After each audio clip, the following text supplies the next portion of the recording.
1911, un premier cas d'autisme est détecté par le psychiatre suisse Eugène Bleuler. Cependant, au début du 20e siècle, les jeunes autistes étaient considérés comme des schizophrènes. C'est en 1943 que le médecin autrichien Dr. Hans Asperger décrivit des troubles de comportement proches de l'autisme chez plusieurs enfants ayant une déficience dans leurs interactions sociales et la communication qu'il nomme enfants autistes psychopathes. Durant toute sa vie, sa théorie fut prise plus ou moins au sérieux. Sa théorie impliquait que l'enfant aurait des intérêts restreints étant maladroit, un manque d'empathie, une faible capacité sociale, une tendance à la répétition des habitudes alimentaires anormales et une sensibilité sensorielle et visuelle extrêmement développée. Les personnes Asperger ont souvent des intérêts restreints et les intérêts les plus reconnus chez les Asperger sont les maps d'autobus, les mathématiques, l'histoire et géographie, les sciences, Expedia, Google Maps, la géographie, la musique, le cinéma, les autos, les animaux, les judo et le hockey. Les arts, les talents artistiques, la musique et la télévision. Ce n'est par contre qu'en 1981, seulement un an après le décès du docteur Asperger, que son œuvre fut reconnue. Revenons en 1938, année où Léo Kanner, un psychiatre réputé, débute une étude sur 11 enfants catégorisés comme étant schizophrènes. Après 5 ans, il s'approprie le nom d'autisme pour ces jeunes et nie leur schizophrénie. L'étude n'est toujours pas terminée puisque étudier le cerveau humain est très complexe.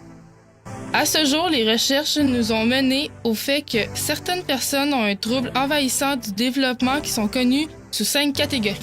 L'autisme, le syndrome désintégratif de l'enfant, le syndrome d'Asperger, les TED non spécifiés et autisme atypique, ainsi que le syndrome de Rett. Bonjour, je m'appelle Kenza Deschênes-Kerché, je suis atteinte du syndrome d'Asperger. Le syndrome d'Asperger, c'est un trouble neurologique qui est plus affecté chez les garçons que chez les filles. Une fille pour 4 garçons est atteinte du syndrome d'Asperger. C'est un trouble qui fait partie du spectre de l'autisme. C'est des personnes qui ont des difficultés sociales, mais qui sont bons académiquement. C'est dur à dire si le quotient intellectuel est supérieur ou inférieur à la moyenne. Ils ont des intérêts restreints, une très bonne mémoire phénoménale sur leurs intérêts. Ils peuvent être anxieux et avoir des troubles obsessifs, compulsifs, et aussi de la sensibilité, les sens fragiles et des rigidités. Étant enfants, les jeunes TED ont de la difficulté à s'intégrer puisqu'ils ont tendance à s'isoler et préfèrent la solitude. Les Asperger ont souvent de la difficulté à gérer leur colère. Il faut leur montrer à gérer leur colère avec des outils visuels, comme une feuille de stratégie, quoi faire et ne quoi pas faire quand ils sont en colère et les solutions pour gérer leur colère. Et aussi le thermomètre visuel sur ce qui les met en colère et quoi faire quand ils vivent la colère. Être incompris, attendre après quelqu'un, perdre dans un jeu, se faire intimider, se cogner les pieds. Les gens TED ont de la difficulté à se concentrer quand ils se retrouvent dans un environnement sonore trop bruyant. L'environnement sonore.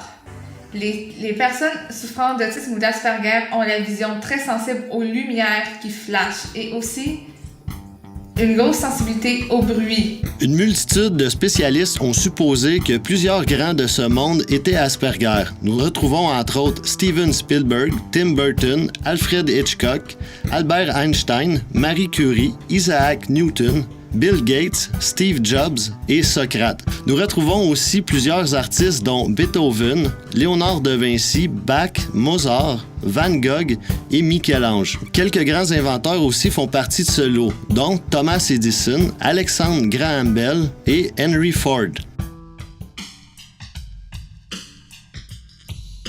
Aussi, autre caractéristique, le toucher. Il y a des personnes TED qui sont hypersensibles ou hyposensibles au toucher.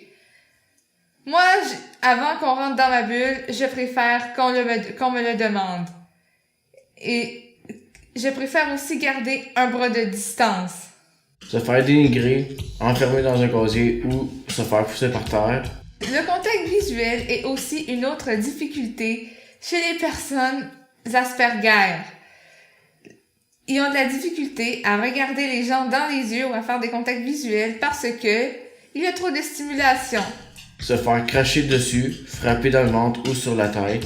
C'est des personnes qui sont très émotives aussi. Ils ont de la difficulté à décoder les émotions et à lire le non-verbal chez les personnes. Se faire traiter de mongol, de retardé, d'ortho ou d'épais. Je suis sommeil goulet, je suis autiste. Sommes-nous si différents?